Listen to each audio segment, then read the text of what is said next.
Boop, boop, boop, boop,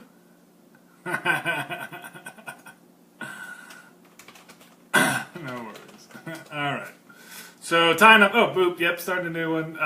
So, I had a little technical get up on our last video. So, hopefully, we'll get some more folks to wander by once again. Because we always like to see people who want to just sit there and listen to me rant and rave about what's going on, man. So, some of the things I was going to talk about here in a little bit. If my internet connection continues to work. You know, as someone who's in, the internet technology world, I should probably be a lot better at figuring out. I know what's wrong. I need to get a better router. I did actually a speed test on my Shield tablet, and it's just got my upspeed. It's my upspeed, man. Asynchronous transfer, that's the big problem. I just don't want people pushing back into the internet because that's, then all of a sudden you're competing with Comcast and all their other stuff. So anyway. Oh yeah, I need someone to shock me every time I say the word anyway. It is a verbal tick that I've picked up from filling in space, trying not to do the dance. However, semicolon, freaking sweet. I always needed a semicolon. Oh yeah, that's right. I know who you are. Why semicolon? I would ask. I was curious, but that's all right. You do what you got to do. So anyway, tonight, what are we going to talk about? Why am I doing this? A good example of some non-linear thinking, and I talked about this a lot previous week, and it was a little bit about this system that I've been working on for a large portion of my life. It's actually a big part of the book. That is also a part of this show and the effort on my part to save the planet from itself. Anyway, so this whole nonlinear thinking example, we'll go over one of those. I'll talk a little bit about the end of the Affordable Care Act, because who wanted health care anyway, man? Who wanted that stuff? I can't think of anybody. Then we got Muslim ban 2.0. We're going to talk about that. The unemployment rate, whether or not it's real, who knows? We will discuss that for a little bit about what wiretaps are and why your microwave is listening to you, or if that's even a rational concept. I was going to talk some about King Bernie Bro as well, because that's something that's always fun to tell. One of those discussions. I think it is worthwhile to both talk about those people who agree with you 90% of the time and those who disagree with you 90% of the time. And those, I guess there's other people, I don't know, right? It's kind of getting a weird world right now where there's not a whole lot of those other. And then we're going to talk a little bit about how will they govern, because now we've seen we've got a new Congress, they've passed some bills, they've done some things, so now we've got a good example, so we'll talk about that. Sound good? Okay. That was funny, I had the thing going, and the way the live stuff works, it's just like, whatever. So there were a few random people who joined in, and now they won't come back. It's all right. Not doing this for them per se. Doing this for you. Screen. I was thinking about that. So this is a little bit of why this stuff, and why I want to talk about it. And actually, this is a little bit more about why did I work on this concept. So, geez, what do you people know? Anybody watch this show last week? I guess. What I realized a while back is that people needed a better way to communicate about what reality is and how to discuss that with other people who share this same reality with us.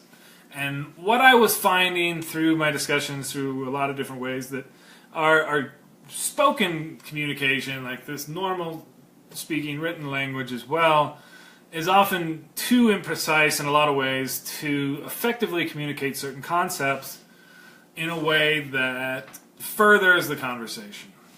It's possible to do, but it takes a lot of effort to avoid a great number of pitfalls, and a lot of these have to do with the fact that so many times people use the same word for different concepts, or even the same concept in different ways. And so that was where a lot for, personally, this kind of had this impetus to come up with a better or different way to communicate about particular concepts. This is where my whole model thing came in. This is what I was talking about for most of the show last week, and this is where coming up with a better way to, or a different way to communicate has effects on the way that one thinks and analyzes new information. And working to help refine that model of thinking that one uses, I think, ultimately helps give a better way to analyze information and move forward. So that was hence the model, as I call it. And I talk about this. This is something I go over many, many times in the book. And that's what I will refer to, this notion of, this concept of the model. And the model is, in this sense, a tool that is constructed, essentially not quite a thought experiment, but that will be largely the effect of it here, is a way to think about things. And one of the, and it's a tool that you can construct and then use. One of the core elements of this, the model in this notion, is to move into a concept of nonlinear thinking. And I want to cover this a little bit. I know this is a little dry, but we see now one of the big ideas that I was talking about is moving away from that base 10 number system, right, as the core number system for how numbers in nature propagates, to a base 0 system. And that base 0 system has two core elements, two core limits, 0 and infinity. And then was the ask of how those two, what is halfway between those two? And in order to come up with the answer to that question, one has to use nonlinear thinking. You can't linearly think of the correct answer to that question. Like, what is halfway between 0 and infinity? You have to think non-linearly in order to answer that question correctly. And so, what is that kind of idea of non-linear? What's a good example of that? And I'll give you one from this last week, and that we've seen a lot. We've seen, and we'll see a lot of more legislation coming over this in the coming year, and that is some of the bathroom bills. And the notion here, and this is where, again, the linear concept would be, well, boys got boy parts and girls got girl parts, and that one's that way and that one's the other. And there's just a line perfectly right between the two that separates them. Now, the nonlinear more thinking of this would be to more look at the spectrum of gender, or I should say that concept of gender as a spectrum, where this notion of, yes, there are male and females, but there are also people who have something that's a little bit closer to the middle, or even so far on the edge that it's immaterial. And so we have, and even those, and especially as we get to this biological, I've read a number of these from the hormonal side, from, well, chromosomes are like this and chromosomes are like that, and then there's a couple good long kind of scientific rants about various other chromosomal combinations that can lead to various things, but that's on the more science side, and that's the end result, which is interesting, but not what I'm trying to get at here, which is just that general notion of understanding that things are a little bit more fluid in the real world than this simplistic and very simplified A, B, 1, 2, 3, 4, 5, 6, 7, 8, 9, 10. And with the model, and I'll use this example later, and we'll come back to this. This will be something that we'll discuss again in weeks going forward. And I think this is a good example, and I think using the same one, over a number of weeks will be helpful. But one of the things that the model incorporates into it itself is both this notion of a line between our two sexes for various purposes, and that's something that you would define with it, as well as a appreciation for the existence of a spectrum that connects these lines and intersects them, if you will. And I think we'll try and cover this. I might actually have to do a little bit of a writing post about this now that I think about it. But the notion that I wanted to bring up here is that this kind of thinking and analysis for dealing with a newer concept becomes inherent when you have a nonlinear analysis type of model to use to appreciate and analyze this information. So, now that everybody's asleep, we're going to go on and talk about the Affordable Care Act and the death of it. You know, it was actually a great day, I think, for a lot of folks when Obama signed the Affordable Care Act. I believe the quote from Senor Biden was along the lines of, "This is a big fucking deal, Barack." Well, that's gone now, so that was fun. I'm glad that we had a chance to have health care for a little while. So a couple of things. I mean, the big thing, I actually talked about this prior, a long time ago. And I said, like, the first thing that's going to happen when they pass the health care repeal, what they're going to do, the other details aren't important, but the big thing they're going to do is cut the taxes. Most important thing for Republicans, and the one thing they'll all agree on, is getting rid of the taxes.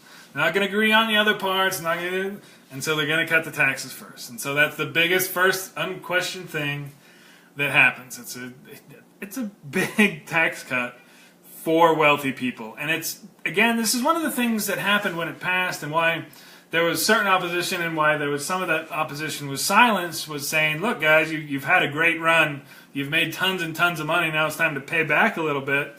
And that was how you actually got the Democrats to pass a tax increase on the wealthiest Americans that was largely used to finance health insurance for the less fortunate Americans. And that's precisely what was at the core of that first A, that affordable.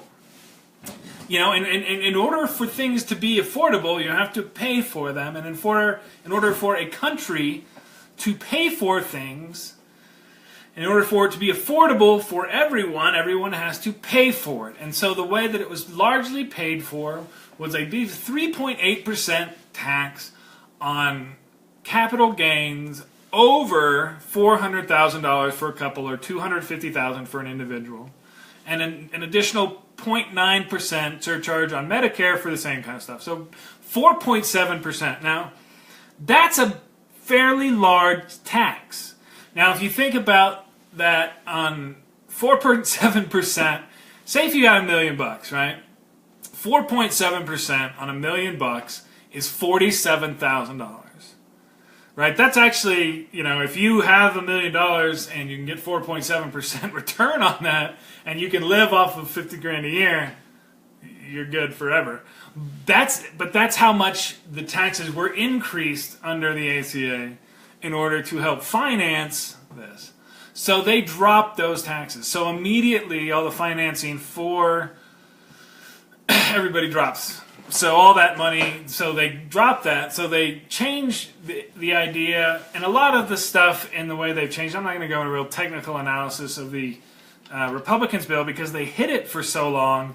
You haven't really been able to see a really good technical analysis because those take time to read through it. Apparently it's very much simpler, which makes some of that easier, and it makes some of it harder. Because when you write something very simple that's very complex, you leave out a lot of the details. In order to properly score a lot of this stuff, you need the details. Now, even given that, you've seen the estimates come out from the CBO showing this 14 to 24 million, depending on which year you're looking at, losing coverage. That 24 million... I mean, I had an example about what this means, like what the change and what this estimate means. But that 24, I mean, that's huge. I was thinking more like on the 15. So this is, my estimate was that 15 million, right, where it starts. So this is by next year. So this is understanding And I need to do probably just a little short like video so it's not hidden between all that dry, boring crap of just what that means. So 15 million people out of 300 million people. That's roughly 1 out of every 20, I believe, right? So 1 out of every 20 people, with 15 million people losing health insurance, 1 out of every 20 people loses health insurance. So walk around to understand what this means. You walk around and you see a crowd, and walk around and you start counting. You count up and count 20 people. And that 20th person, know that one of those people is going to die because they don't have health insurance. And that's what we're that's what we're talking about here. And over the long term, that's what happens. Now, that's not going to happen next year. You're not going to see, 15% of the country die next year, 7%, I should say. But that's how many percent are going to lose health insurance. What the estimate is right now. And the way that they've set this up, that's pretty rough. Because the way that it worked before, so we had a mandate prior, so the way you would have to have health insurance, and then on your income tax returns, you fill out your 1099 health insurance thing, and you say, this is how much we paid this month, and this is how we paid this month, that month. And then basically a calculation works out on whether or not you had insurance all the year, and that's where the mandate comes in. If you were covered all year, then you don't have to pay it. If you weren't covered, then you do have to pay a penalty. That was part of the incentive to help people get insurance. I don't think it was particularly an effective one. It was one of those things where it just annoyed people. I don't think it was enough to actually get people to bid insurance. That will be replaced here with the notion that if you have let your insurance lapse for 2 months, you have to pay a 30% surcharge for a year. So this penalty becomes massively huge, and this, I think, is part of what feeds into the CBO's estimate on how many people will lose coverage, because that very easily becomes, well, screw this, I'm just going to pay cash. Because paying that extra 30%, even just to pay it, is to have to do that and kick that up is always, I mean, that's an extra 30% off of what they're allowed to charge you for the year. And that just wrecks things. So I think that makes it pretty much impossible for people to get coverage. I don't think that's going to be a good incentive, but we're going to see how this actually goes through Congress. There is the CBO estimate just hit today. They were trying to move it through fast. I actually thought they might. They got out of committee before the CBO estimate came out, but they didn't get it all the way through. So the uproar will be large, and so we'll see if that makes a difference. I don't know that it's going to make much of a difference for the GOP this year. So the other thing that's happening now is we got travel ban 2.0 coming in with a 10-day waiting period this time. Remember after we did the first Muslim ban and there was all the protests and all this and blah, blah, blah, and they came out and tweeted that, if we don't do it now, we don't do it automatically, then oh my God, everybody's going to know, and all the bad hombres and bad guys are just going to stream into the country, and blah, blah, blah, blah. All that is bullshit, because that's gone. They did like a built-in 10-day waiting period this time. That goes off in 3 days. On the 16th is when that kicks in again. There was the same judge earlier who had provided a stay, has not provided a stay for this one, so it looks like the easy route to get this stopped is not going to happen. So we'll see how this goes forward. There's substantively not a whole lot that changed. What they did was fill in the details, and that's one of the things that gets you in trouble when you write laws, when you're sloppy. As they were quite sloppy. So that got tossed out. So we will see a little bit more on that. I think the fight against fascism thing. And one of the things that people are always like, well, you got to keep aware of and pay attention to is just that constant drumbeat of one little thing and then one other thing and one thing and one other thing. And that's what this is. You know, they tried to do it. They got smacked down by the judge. Now they're going to do it again. So, the other part that's going to be really interesting to deal with, and this is what's going to be fun moving forward for those who are in the resistance. So there was a unemployment report that came out on last Friday, and it was so good that within, I believe, 22 minutes, most of the Trump administration was talking about how awesome they had done and made America great again.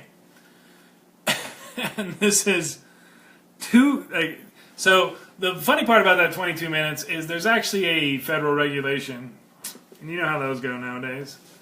But there's a federal regulation supposed to be against tweeting or talking about this kind of data within an hour of its release, official release. Because it was so good, they decided to just go with it. So now apparently the unemployment rate in the United States, according to the President of the United States, is not over 40%. It's not even 30%. It's not even 20%. Shit ain't even 10%. It is now down to 4.7%. That's right.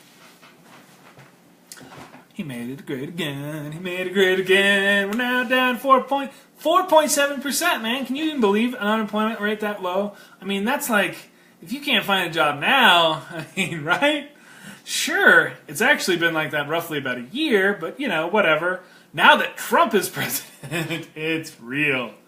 Of sorts. So this is just straight up, welcome to Gaslight City.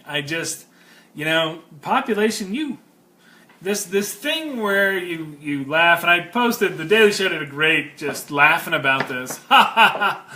Ah, that's so funny how you guys just blatantly lie and then turn around and now you're blatantly accepting of what used to be lie. And you have to again, this is Gaslight City. This is this kind of thing of where they're gonna make you doubt what you think you heard, what you thought you heard them say. Speaking of which, I mean the same thing with the wiretap, right? So you get this tweet to distract from the Russian stuff. Whenever they need to, they can just throw up some stupid tweets.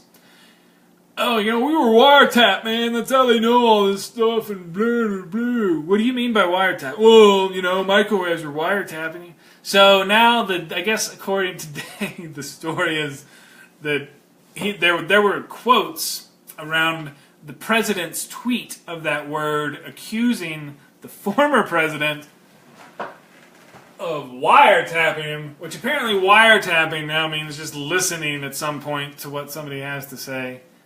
And then going on this. So I saw in my alt-right discussion over a week ago, somebody actually linked,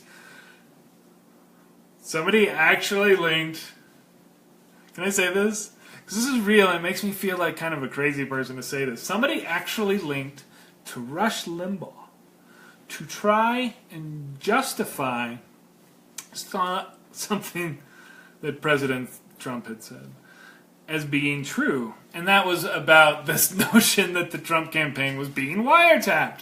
And it was about this New York Times article that was actually talking about how Paul Manafort, who is under, I would guess, a number of investigations right now under U.S. intelligence services, in this case, for his dealings in the Ukraine and people connected to Vladimir Putin. And so the New York Times report talked about how there were intercepted communications between this guy, and now they're like, oh, see, they're being watched. Well, yeah, we are watching certain people, and if you talk to those people, you're going to get watched. And that's actually that's a whole nother, actually that kind of goes into what I wanted to talk about too here, which was the CIA and this dump. I haven't read all this stuff because WikiLeaks is in a curious place right now, and they're part of, it's a really interesting thing on the left, which does go into my next bit, which is well aimed to the left-hand side. The WikiLeaks, man, their interest is not. I'd be curious to see a really good interview with him that asks him a little bit like, what do you want here? Who do you actually think is good? And the same thing goes. And there was another person who actually shared a Glenn Greenwald thing the other day, and he was, of course, huge on the WikiLeaks side, and he's also part of the Snowden Assange trio.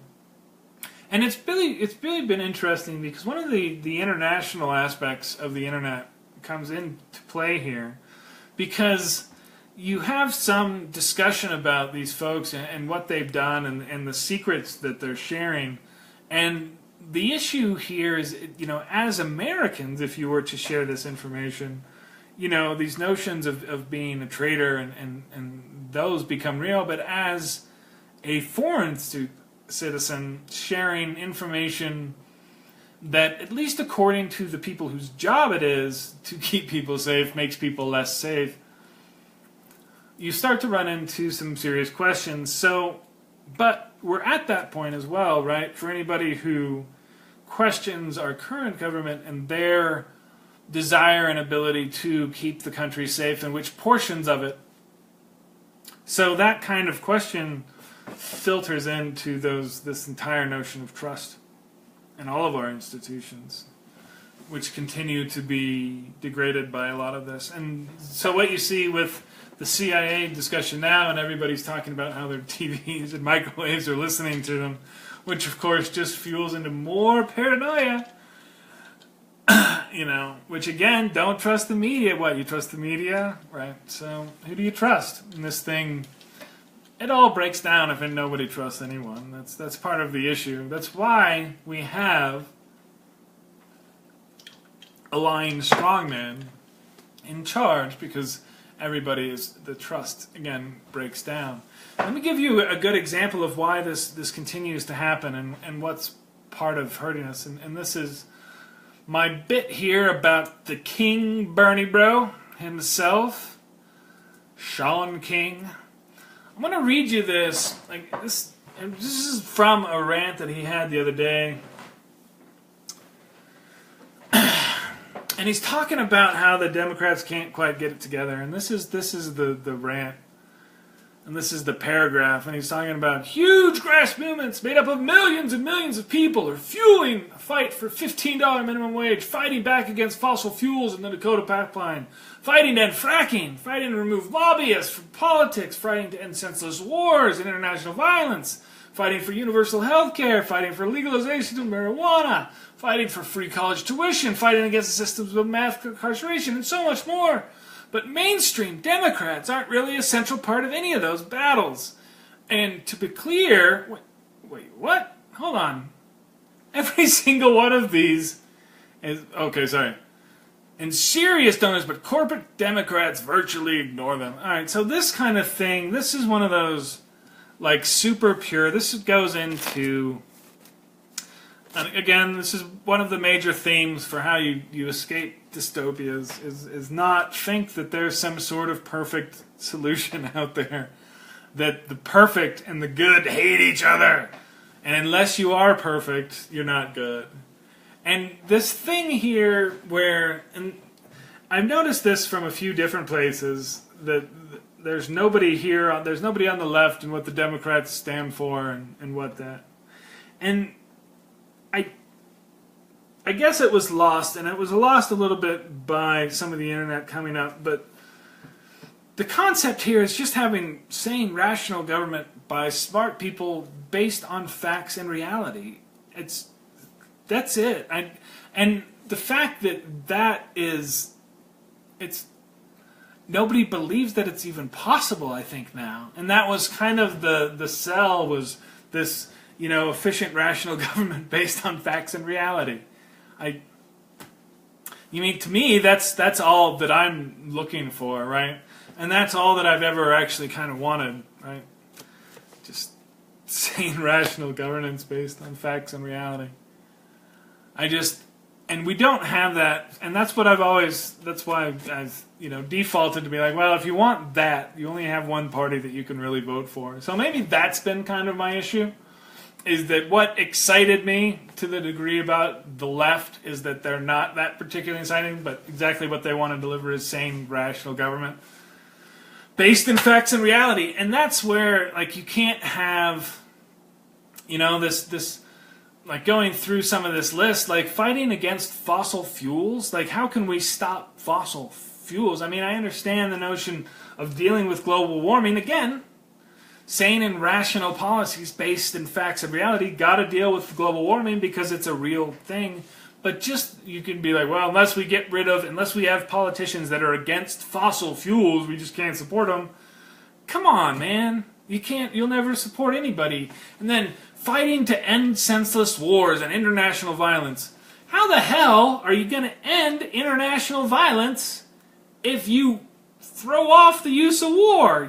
You like, well, stop. And what? I mean, that's part of the whole idea of our international violence is to end senseless wars. That's why usually, but this is like, so how do you appeal to this? Like, how do you appeal to the Sean King, Bernie Bros of the world when, unless you give them free stuff and everything that they want, you get nothing out of support? You get no step forward. And this is what's the left. How is the left going to stand up when this is what there is? Now, I see some of them coming together, and it's still a long ways off, but this bothers me that this is still going on, that there's not an appreciation for anything that has happened. Oh, well. What are you going to do? Who is fighting? There was actually a legalization of marijuana, and I'm pretty sure it was the corporate Democrats that did it. It's kind of one of those things. Where is universal health care? Actually, universal health care is actually in states that they had a Republican governor at the time. But we were getting there, and now we're going to go backwards. So I guess what I want to say is, from the beginning of this show, I've shown a little bit about what's happening, and, 1 out of every 20 people is going to lose access to health care in this country. That's the bust, motherfuckers. You wanted your Bernie, your bust. You got your bust. Your bust is 1 out of 20 people is going to lose health insurance. That's a bad bust. So you want to just pick rational leadership instead. So we've also seen this, I'm about done on this one. Somebody had said, this was a reply to a comment, like about the playing ball and negotiating with the Republicans and all that. They refused to put somebody in the Supreme Court, and they won a Supreme Court seat. They refused to help Obama, and they gained power. They refused to raise the debt limit and hurt our GDP growth by probably about 1% that summer, and got rewarded for it. So the notion that they're ever going to play ball and not play rough has just been going on for too long. And it's nice to see the Democrats start to stand up. We'll see how effective that is before too long. But the fact that a lot of the GOP started going after the CBO last week, and the CBO has their reputation of being that nonpartisan scorekeeper, and you can't have that if you want to try and remake all the stuff that they want to remake and have the cover for all the chaos that's going to cause. If you can work the refs, yeah, that's what. So this was my thing. So there was a comment. It was like, well, the ball's in the Republican court. I doubt they will play ball. And it's like, hello, they're shooting the refs, right? Playing ball is not something that these guys, especially Bannon, even thinks about. This is like, no, we're going to blow up that court, we're going to blow up that court, and it's going to be, damn it, baseball, because that's American. So, they went after the CBO last week. They passed it out of committee before the CBO scored it. So expect more and more of this. And with that, I've got to stop doing the whole start a show and then get a whole bunch of people tuning in and then starting it again and whimpering along. 'Cause I didn't even get as many people as I had the first time. It's all good though. It's always fun to do the talking. So thanks anybody who dropped by and dropped in. What's up, Joe? You missed the show, man.